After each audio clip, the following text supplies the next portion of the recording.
Tres Puntos. Flavio Gutiérrez.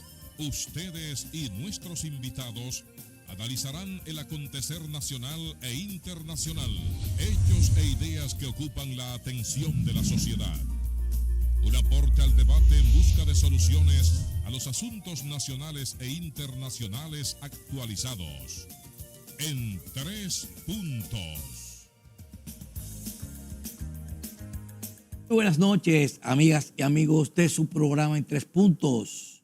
Hoy, miércoles 7 del mes de diciembre, transmitiéndoles a ustedes por nuestro canal RNN, Canal 27 y todas las redes sociales que tenemos nosotros a través de Twitter, Facebook y otras redes que también transmitimos de manera internacional. Así es que, ¿a cuál estamos hoy, Javier? A 6. A 6. Bueno, a 6, yo estoy aceleradísimo con eso. Tú lo que quieres comer del puerco del 24. Así es, así iniciamos la noche de hoy, llevándole a ustedes nuestro programa, nuestros comentarios y nuestros temas de opinión. Javier López, Guillermo Torres, buenas noches. Buenas noches, amigos televidentes. Hoy miércoles, justamente en la mitad de la semana, tenemos un programa con muchos comentarios y muchas opiniones para todos ustedes. Bienvenido a su programa En Tres Puntos. Muy bien, gracias Flavio, Javier y a ustedes amigos televidentes de su programa En Tres Puntos. Aquí estamos, hoy miércoles, para iniciar con los comentarios que tenemos para el día de hoy, hermano. Cuéntame por dónde andamos. Mira. Te inscribiste para irte a entrevistar en el Consejo Nacional de la Magistratura. Bueno, yo quedé que Javier me iba a acompañar, pero no quiso. No quiso. Qué barbaridad, ¿eh? Así es. Mira, el tema que está en discusión realmente, después de hacer este tipo de preámbulo, el tema que está en discusión y el cual le sirvió como de orgullo al gobierno y al Ministerio de Educación fue la evaluación PISA. Que cada 3 años se hace una evaluación en los países que están inscritos, a los que pertenecen, son 81 países. 81 mediciones. 81 mediciones de los países que están en este proceso. De acuerdo a lo que ha sido las informaciones que nos dan los organismos que están siendo responsables de este tema, nosotros quedamos en el lugar número 11 de esos países que crecieron, ¿no? Que mejoraron, que nosotros mejoramos en un 15%, de acuerdo a lo que fueron las informaciones. Igual que Panamá, 350, que es uno de los puntos 350 en las puntuaciones que se dan. Por ejemplo, Panamá y República Dominicana quedaron esas puntuaciones en el lenguaje, ciencia y otras cosas más. Pero, de acuerdo a los analistas de este tema, se dice que esa evaluación, muchos de los países grandes que pertenecen a este tipo de operaciones no participaron y otros, pues en la situación de la pandemia, no hicieron sus evaluaciones como corresponde. Entonces, como una puntuación menor, pues se ve a República Dominicana que ha mejorado, pero realmente su punto de evaluación sigue siendo el mismo de lo que fue la evaluación del último año, que se evaluó, que fue el 17. Entonces, tú dices, bueno, el presidente de la República se sintió muy halagado, y el ministro de Educación también, y otros están diciendo que a quien le corresponden los lores de este tema es a FUNCAR. Es un tema porque fue que en la pandemia trabajó con el sistema digital para que los estudiantes continuaran este proceso educativo. Y este premio, entonces, le correspondería, oye, todos los enredos que hay aquí. Este premio correspondía o reconocimiento a FUNCAR y no al ministro actual. Entonces, me gustaría escuchar a Guillermo y a Javier López qué opinión tienen sobre estas diversas informaciones que hoy se están dando con lo que es la evaluación PISA. Bueno, mira, el asunto de la evaluación PISA es una medición que se hace con estándares internacionales que mide realmente la calidad educativa en la región, en los diferentes países de la región. De la región, no, del mundo. ¿Perdón? Del mundo. Bueno, en el caso nuestro, no hay países que no lo miden. Sí, porque está Corea. Pero del mundo, sí, está Corea, está Asia, está Europa. Sí. Bueno, de varias regiones entonces, de varias regiones, no de todo el mundo. Ah, bueno, aclaramos. El son unos parámetros que se toman, reitero, para medir la calidad de los países que hacen los estudios. Nosotros siempre ha existido esa crítica que normal o casi todos los años o cada vez que se hace la medición quedábamos en lugares muy lejanos respecto a los demás países del área. Sin embargo, esta vez dio un resultado positivo respecto a los países del área. Y hay una serie de factores que se tienen que analizar y tienen que valorar en ese sentido. Realmente eso no se logra de la noche a la mañana. Eso es todo un proceso y todavía nos falta mucho para seguir de igual forma también avanzando más. Y muy bien lo decía el exministro de Educación, Roberto Fulcar. Lo que se cosecha hoy se sembró ayer, para decirlo en un término que se pueda entender fácilmente, de diferentes gestiones. Reitero, no se logra de la noche a la mañana, pero sí las gestiones de los diferentes gerentes del sistema educativo, de los ministros y de su equipo que le acompaña, esas políticas que se van trazando e implementando, poniéndose en práctica, dan como resultado esos resultados, valga la redundancia, que se dieron a conocer por parte de PISA.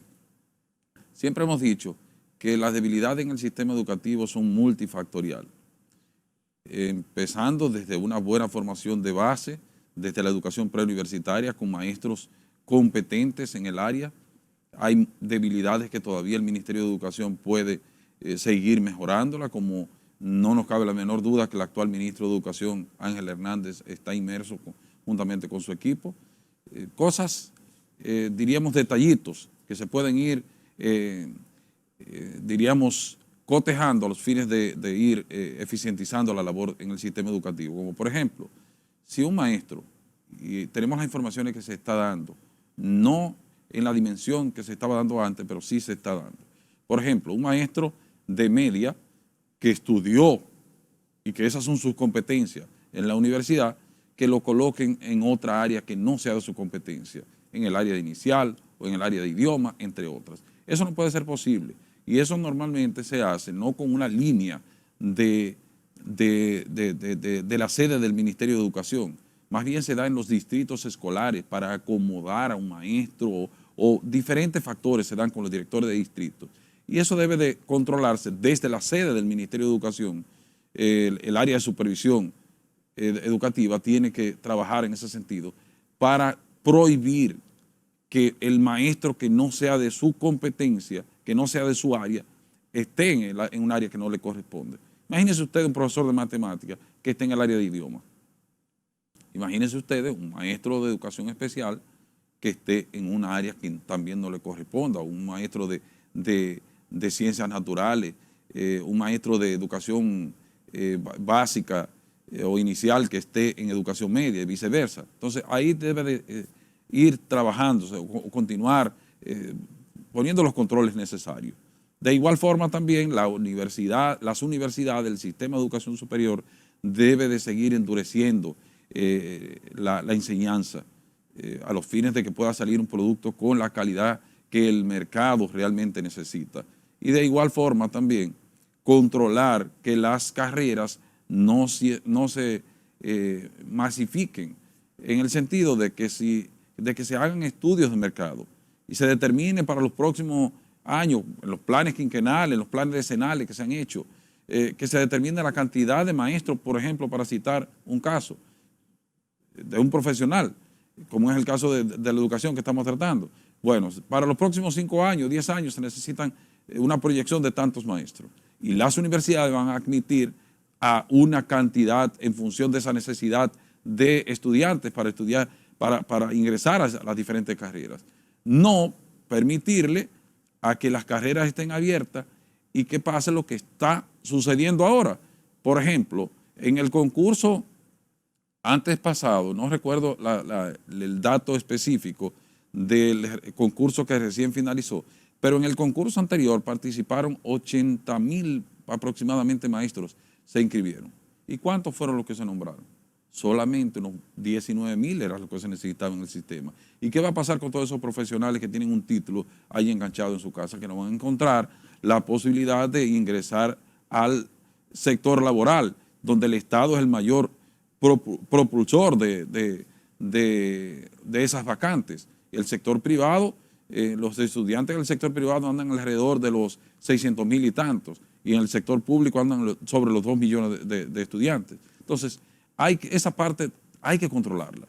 Hay que sentarse, el Ministerio de Educación Superior, a los fines de trazar planes estratégicos a corto, mediano y largo plazo, entre otros factores que se deben de tomar en cuenta para seguir trabajando y seguir dando resultados positivos en cada una de esas mediciones que se hacen a nivel local y a nivel internacional, porque nosotros, Flavio, tenemos un instituto, Javier y amigos televidentes, que se encarga de medir la calidad del sistema educativo, que es el IDEICI, pero ese instituto depende del Ministerio de Educación. Siempre hemos abogado porque no dependa del Ministerio de Educación para que no sea juez y parte. Debe de ser un instituto descentralizado totalmente. No, es descentralizado entre comillas, porque tiene su presupuesto, su manejo de manera independiente, pero depende jerárquicamente del Ministerio de Educación. No debe de ser así. Eso debe de sacarse del Ministerio de Educación para que no se contaminen sus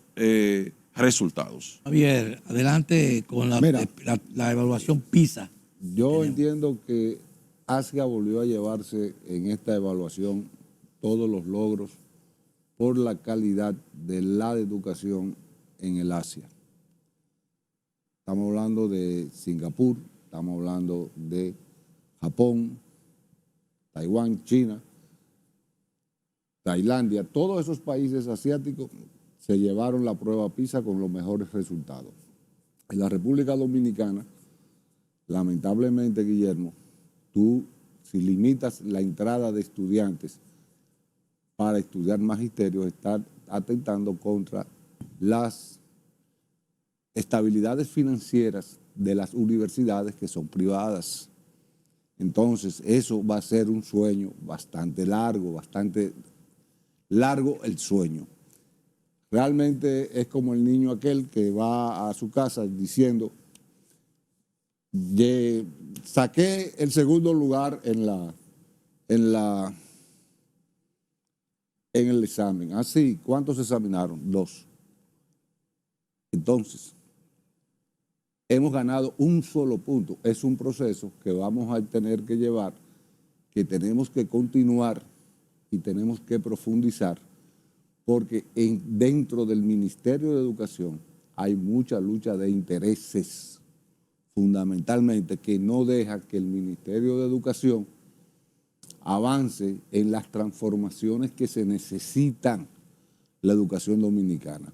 Nosotros lo gozábamos hace 60 y 70 años de una de las mejores educaciones de América, sesgada, pero era de las mejores, y hoy estamos entre las peores, de una de las peores de América Latina. No puede ser, y tenemos que esperar, seguir y profundizar los cambios que necesitamos para ir dentro de varios años o varias décadas, ir subiendo peldaños en la educación. Así es. Flavio, ¿tú crees que es posible que, por ejemplo, un estudiante que entre en el nivel inicial hasta el tercer curso no puede ser reprobado? No puede ser reprobado. Pero vámonos a irnos a la pausa para continuar con este tema, porque realmente es un tema que se viene debatiendo cada 3 años, sobre todo cuando se hacen las evaluaciones. Y cada vez que se dan las evaluaciones, pues nosotros quedamos en los últimos lugares, lo que es en ciencia, matemática y el lenguaje. Son las materias básicas. Sin embargo, ahora hay mucha conformidad, sobre todo con esta evaluación de este año, porque venimos de una pandemia. En otros países prácticamente no tuvieron ningún resultado. Nosotros, con la metodología que se aplicó, bueno, pues los estudiantes permanecieron en clase a través de las casas, de las redes digitales. Y eso ayudó un poco, porque también no podemos dejar de decir que otros ministros de educación de otros países vinieron aquí a República Dominicana a ver cómo lo estábamos haciendo. Entonces es un indicador de que realmente nosotros en ese punto sí tuvimos un resultado. Ahora, que los 15 puntos estén en el debate de que si fue o no fue y cómo fue, bueno, ese es otro tema que vamos a hablarlo después que vengamos de la pausa. Vamos a publicidad y regresamos.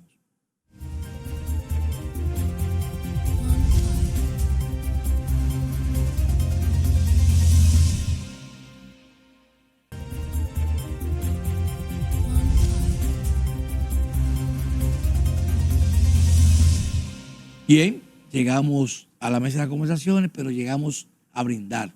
Vamos a brindar con un sabroso jugo de manzana terrica, con todas las vitaminas C que usted necesita en un sorbo.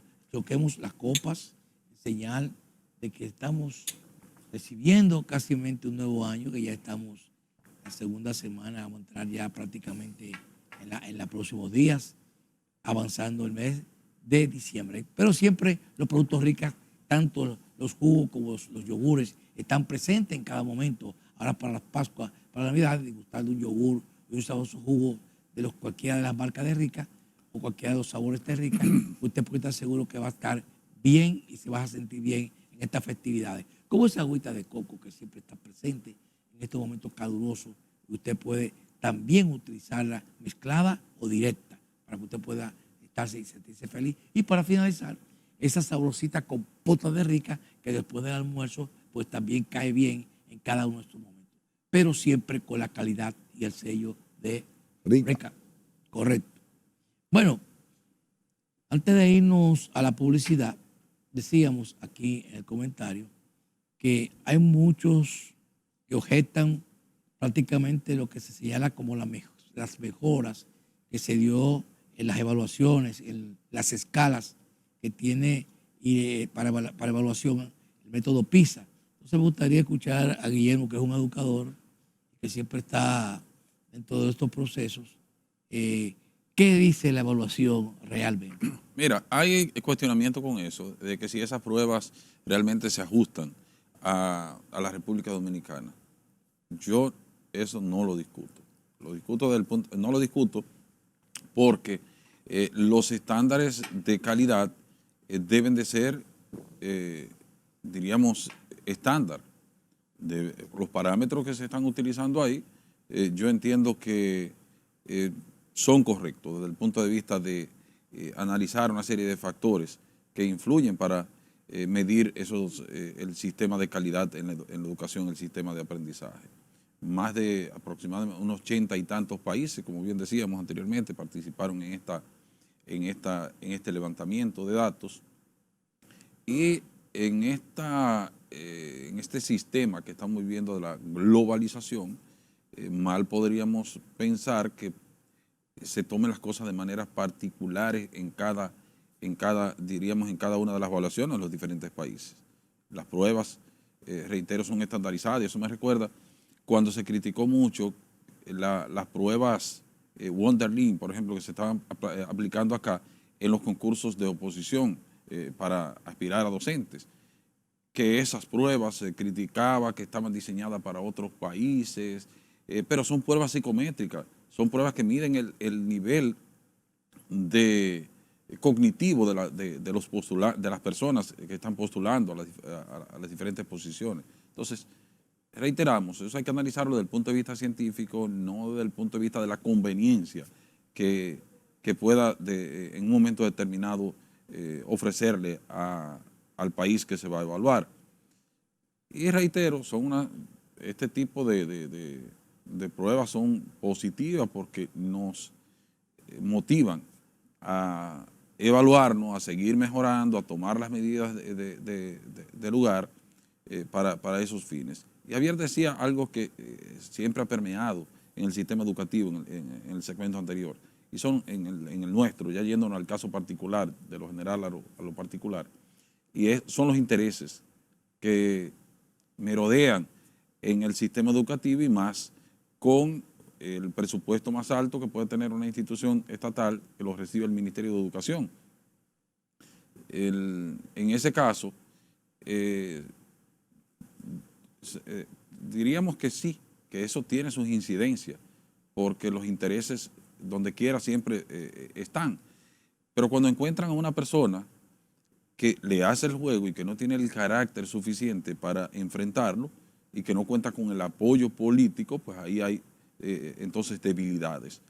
En el actual ministro hay que sacar, vuelvo y reitero, no es que sea una persona que haya que felicitarlo, o sea que todo está bien, no, hay muchas cosas que hay que mejorar, pero sí eso hay que reconocerle, que no se deja narigonear y que no le importa la parte política, y así lo dijo desde el principio. Si me permiten, quiero despolitizar el sistema educativo, el Ministerio de Educación. Ha ido trabajando en ese sentido, pero no se logra de la noche a la mañana. Porque imagínense, los intereses que se mueven ahí, lo extenso que es este ministerio estructuralmente hablando, no hay duda de que necesita de una política de continuidad de Estado para que se pueda lograr. Miren, hoy me llamó mucho la atención y es loable también de reconocer que se llama a un concurso docente, a un concurso de oposición para los técnicos administrativos que hay en el sistema. La Ley General de Educación, la actual, se implementó se aprobó en abril de 1997. Y no fue hasta el año pasado, desde el 97 hasta el 2000, no, este año, 97 al, diríamos, 26 años después, fue que se hizo un concurso para los técnicos docentes distritales, regionales y nacionales. Se hacían era de manera administrativa, violando lo que establecía la norma, la ley y el reglamento docente. Y hoy se hizo por primera vez eso en la gestión, este año, precisamente en la gestión de Ángel Hernández, y ya vemos que está llamando nuevamente para febrero a un concurso para los técnicos que hagan falta en el sistema y que en cualquier momento se haría también de acuerdo a la necesidad que haya. Eso es positivo, que se vaya avanzando. De la misma manera, yo espero también que se haga a nivel de los administrativos, porque en la medida que se despolitiza no solamente el Ministerio de Educación, sino la administración pública, tendremos mejores resultados porque elegiremos mejores representantes en las diferentes instancias del Estado Dominicano sin compromisos políticos, sin que yo te voy a apoyar porque cuando tú llegues tú me vas a dar tal cosa, o que cuando yo llegue yo te voy a dar tal cosa a ti. O quítate tú para ponerme yo. Imagínense ustedes, la semana pasada nosotros tuvimos la oportunidad de ver con pena las declaraciones del director general de Recursos Humanos del Ministerio de Educación, cuando decía que la actual gestión ha cumplido con más de 35,000 prestaciones laborales a personas que fueron desvinculadas. Y eso debe ser un logro que se puede exhibir. Eso es una responsabilidad estatal, que una persona que se desvincule de una institución se le den sus prestaciones laborales antes de los 90 días, como establece la Ley 41/08 de Función Pública. Pero peor aún, que sea un logro decir que desvinculamos más de 35,000 personas de las instituciones públicas solamente por decisiones políticas, decisiones administrativas. Ahí es que eso es lo que debemos de ir superando también, de que institucionalicemos el país, no solamente la parte docente, sino la parte administrativa, y no solamente en el Ministerio de Educación, sino en el Estado Dominicano también. Y ahí me recuerdo la palabra que Javier decía anteriormente, que decía, ese es un sueño largo.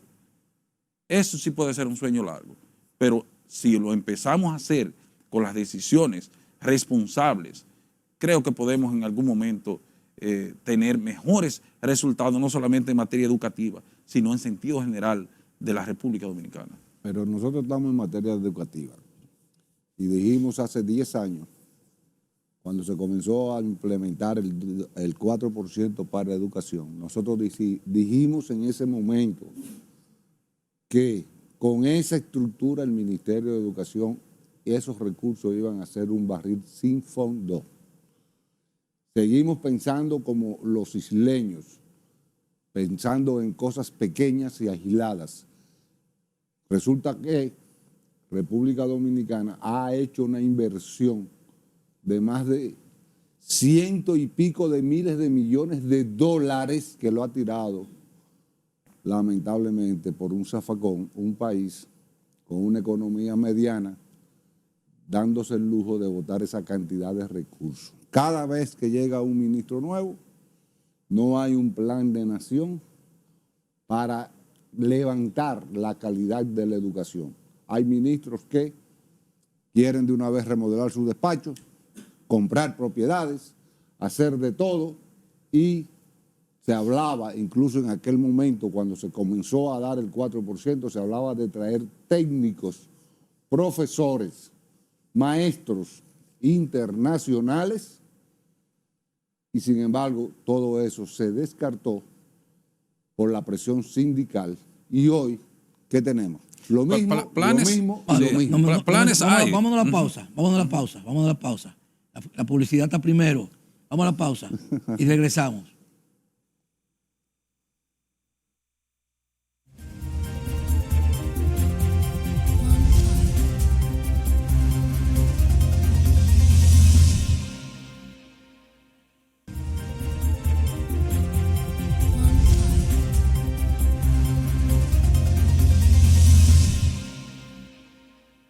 Bien, continuamos con nuestro programa en 3 puntos y sobre todo este tema. Guillermo, tú ibas a entrar antes de la pausa. Decía antes de irnos a la pausa, ¿qué planes hay en el Ministerio de Educación? Los ministros llegan y hay planes, porque esos planes que se hacen, por ejemplo, recordamos el plan decenal de educación en el 90 y el plan quinquenal que se ha hecho también, todo eso se hacen planes, lo que no hay una continuidad de Estado.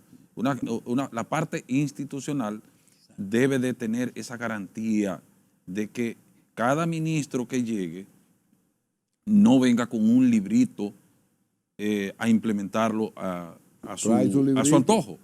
Así no debe de ser. ¿Por qué? Porque entonces ya ahí la continuidad de Estado se rompe y no hay, y todos esos recursos que se invierten en planes para mejorar el sistema educativo se ven truncados porque cada quien quiere venir a implementar lo que. ¿Tú sabes por qué no son planes entiende. nuevos? Ajá. Porque eso es real. Cada quien trae un proyecto nuevo. Un librito. Porque ese librito nuevo implica una inversión. Y esa inversión tiene muchas aristas. Entonces, cuando hay proyectos que ya están caminando, incluso ya hay adelantos y avances, que ya lo que queda quizás son los recortes. Sí, y no sí. tienen un Sí, entonces, ¿qué pasa? Entonces, eso le quita importancia. Entonces, ¿qué pasa? Cuando se quiten esas apetencias. Claro, entonces, ¿qué pasa? Mira, Javier hablaba muy bien del presupuesto. Y nosotros siempre hemos dicho que el presupuesto nunca es suficiente en materia educativa, en materia de salud, entre otros. Pero bien invertido. Bien invertido, correcto, bien invertido.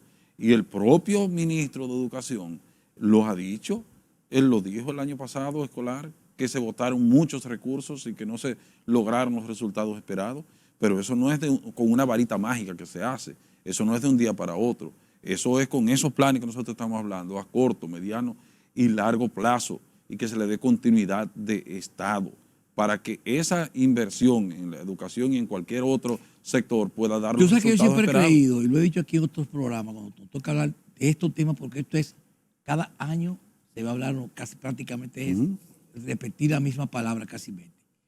Y habíamos dicho, yo soy lo que abogado, que si realmente cuando se cambia de ministerio y lo que han sido ministros ejemplares, probos, siempre menciono a doña Jacqueline, una Milagro Ortiz, una Ligia Amada.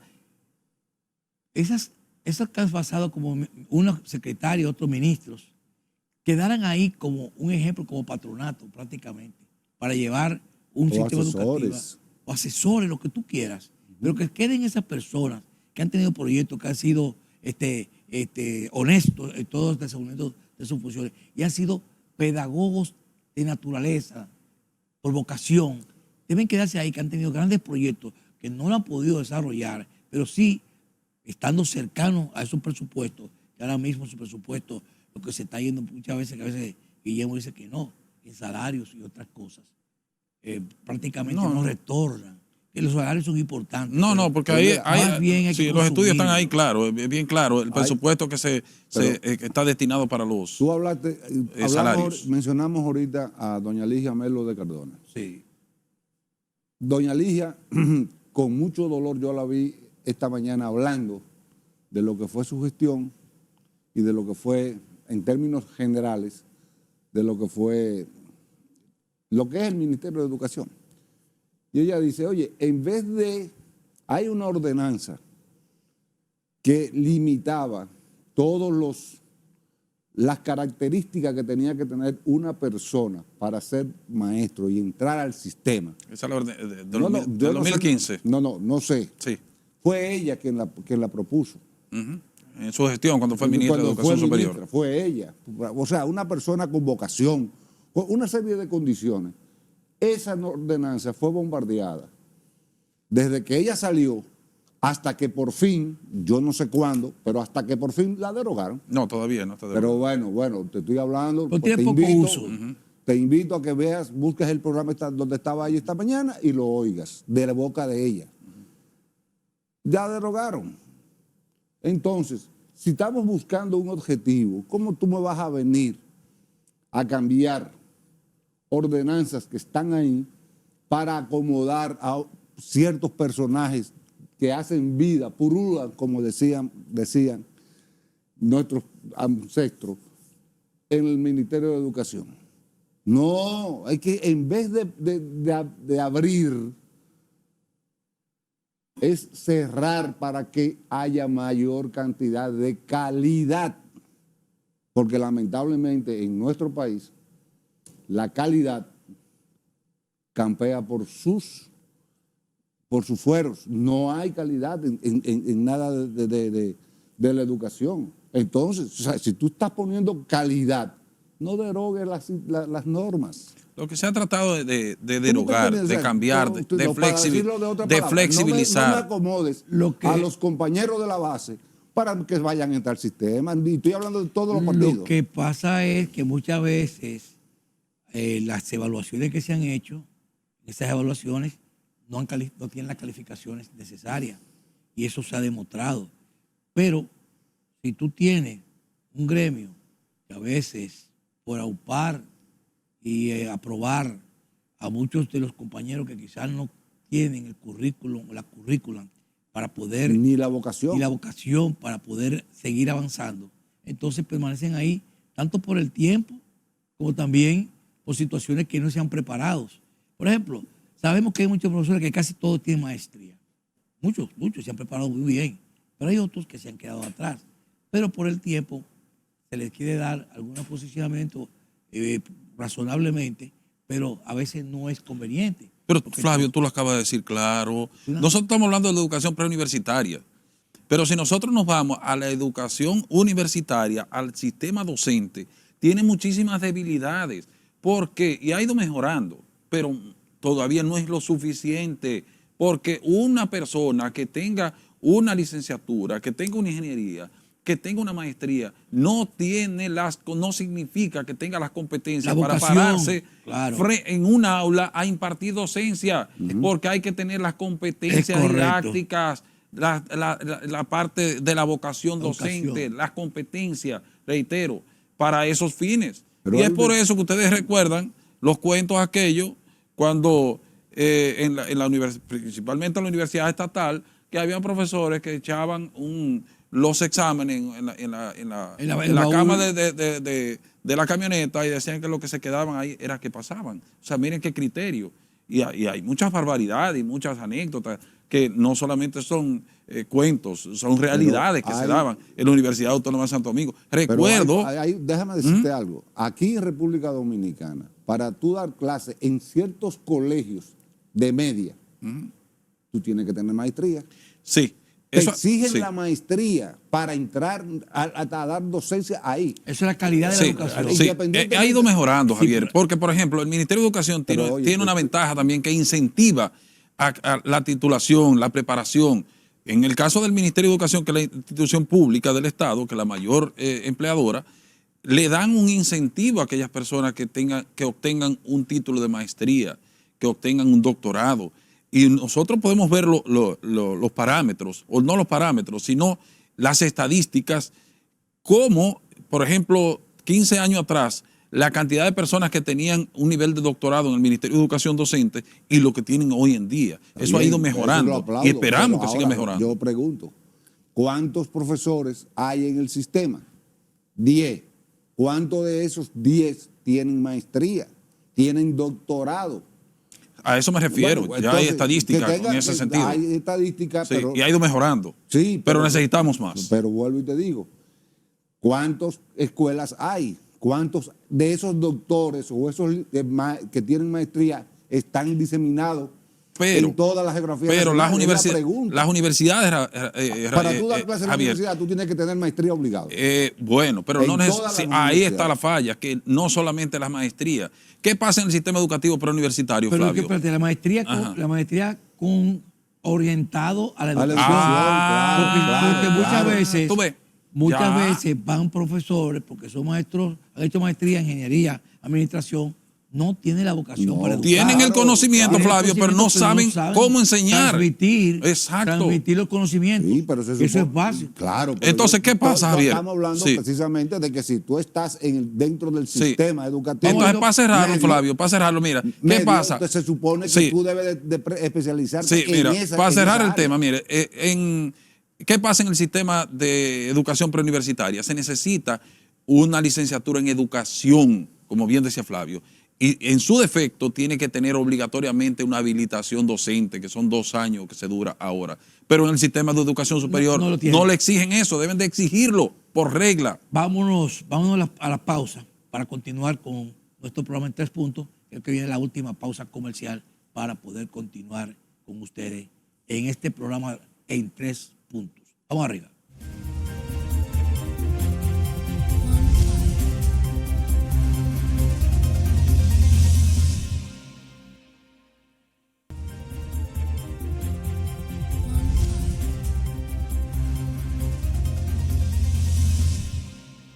Bien. Ya prácticamente los minutos finales del programa.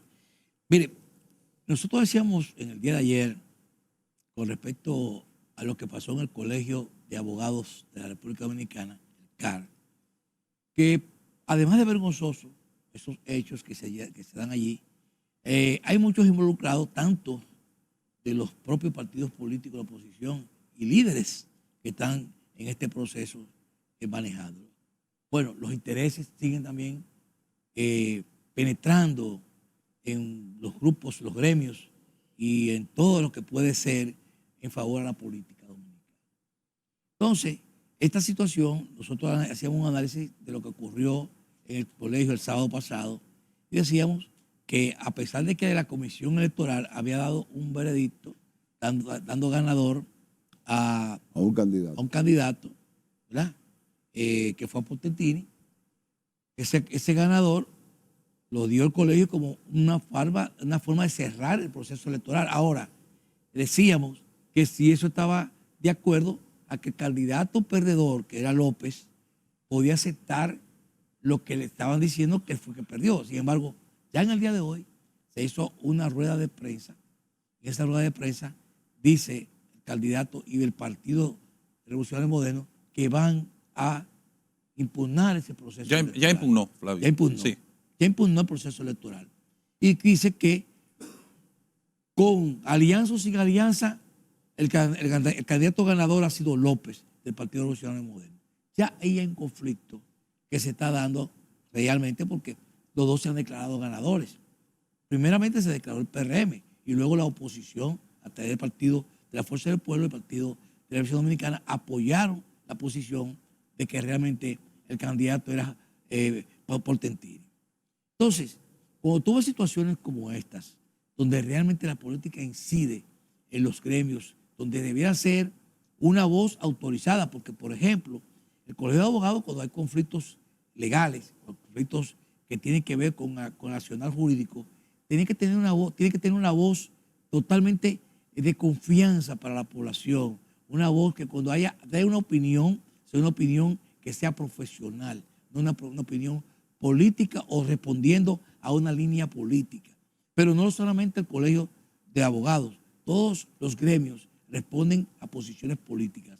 Y lamentablemente, por eso decimos que hasta la propia Universidad Autónoma de Santo Domingo, que debía ser un ente orientador en situaciones que se dan de conflicto, realmente no tienen una voz de confidencialidad, de confianza, ni tampoco una voz autorizada, que realmente la población pueda creer en los juicios, opiniones que puede emitir para aclarar posiciones de grupos rivales o grupos de intereses, para poder aclarar. Pero no puede, aún lo diga, la gente no le cree. ¿Por qué? Porque están viciados.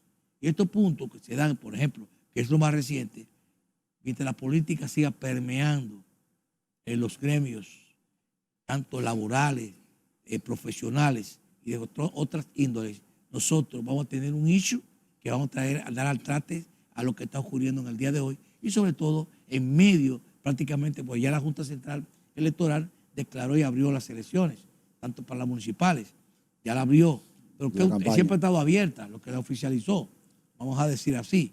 Entonces, en este momento preelectoral, entrar en un conflicto de esta naturaleza, siempre más que interés de que sea un candidato que gane, es debilitar al enemigo o entrar en pugna con el contrario, que es la posición que se da.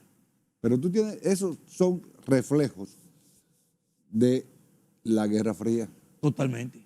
¿Por qué? Porque en la época de la Guerra Fría, el gobierno, todos los partidos políticos, tanto de izquierda como liberales o demócratas, se iban a los grupos de presión, entiéndase, los sindicatos y los colegios profesionales, y para tratar de hacerle oposición a el gobierno, desde esa bancada o de esa tribuna que era el colegio de abogados, el colegio médico, el colegio de ingenieros, que en este caso es el CODIA, o de los sindicatos que se daban, Citracode y todo lo demás. Los partidos políticos incidían en todos esos grupos profesionales y en esos grupos profesionales. Sin embargo, ya la época cambió, ya la historia es otra. Yo no veo la necesidad de que un partido político en el poder, en el gobierno, meta su mano en los colegios profesionales. No lo estoy criticando por lo estoy criticando porque todavía se mantiene la fiebre o los sueños de la Guerra Fría. Porque ¿para qué? ¿Qué le aporta al gobierno central el colegio de abogados? Le aporta a la directiva del colegio de abogados le aporta, pero al gobierno, ¿qué? Bueno, no hay duda de que en el Al caso contrario, lo que le aporta dinero y mucho dinero que le aporta. Claro, porque hay leyes especializadas que las tasas que se cobran que van a la directiva. No hay duda que los resultados de las elecciones del Colegio de Abogados de la República Dominicana, el CAR, veíamos venir esta situación. Me refiero a las situaciones internas que se dieron como consecuencia de los resultados del primer boletín. Lo que estamos de acuerdo en la parte que dice Javier, criticamos que los partidos políticos metan sus manos en estos gremios. Están politizados. Así mismo también era la universidad. Están politizados. Ingresaban están politizados realmente. Entonces, esto es una situación compleja. Y desde el primer momento, el partido oficialista cometió un yerro de felicitar al ganador antes de que la comisión electoral diera sus resultados. Hubo muchos errores. Ahí hubo errores de parte y parte también. Sí. Y después la otra parte también asumió una defensa frontal. Ya la comisión electoral dio los resultados, como me imagino que ustedes conversaron el día de ayer. Sin embargo, vamos a venir de inmediato, hubo una rueda de prensa por parte del candidato, Joan Pérez, cuando él decía que no aceptaba esos resultados. Y decíamos que... López. Sí, López, correcto. Y decíamos que esos resultados que esos dimes y diretes iban a terminar en los tribunales. Como tal, ya tenemos la información de que impugnó las elecciones y eso lo decidirá un tribunal realmente superior administrativo que es el facultado para esos fines. Son situaciones complejas que un gremio como este debe dar ejemplo y no esos escándalos, como bien lo dijo el presidente de la República, por esos intereses. Ahora, el candidato Diego José García, cada vez que habla, yo fuera él y me quedo calladito.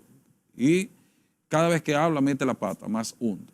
Porque ahí es evidente que hubo situaciones que es de investigar por parte hasta de la Procuraduría General de la República sobre las compras, sobre quién compra y quién vende. Entonces, hay que ver ese tipo de cosas, señores, que se se puede o se entiende que ya deben de ir superándose a esta altura del juego. Mira, Flavio, en otro orden también, en el ámbito ya judicial, el Consejo Nacional de la Magistratura ha continuado las entrevistas a los postulantes a ocupar las plazas que estarían vacantes ya en los próximos, o que están vacantes ya prácticamente. En diciembre. Correcto, en diciembre, ahora en este mes, vence el plazo que estipula la ley. Y hoy vimos con mucho pesar una entrevista de uno de los postulantes, un abogado de muchos años, Rigoberto Rosario, hacía una defensa o una postulación muy pobre. No es el escenario, usted tiene que centrarse en el contexto y en el lugar donde usted está. ¿Cómo usted va a ir al Consejo Nacional de la Magistratura a acusar, a decir que el presidente de la Suprema Corte de Justicia está designado de manera ilegal, cuando el presidente de la Suprema Corte de Justicia es parte del Consejo Nacional de la Magistratura? O sea, sentido común, señor.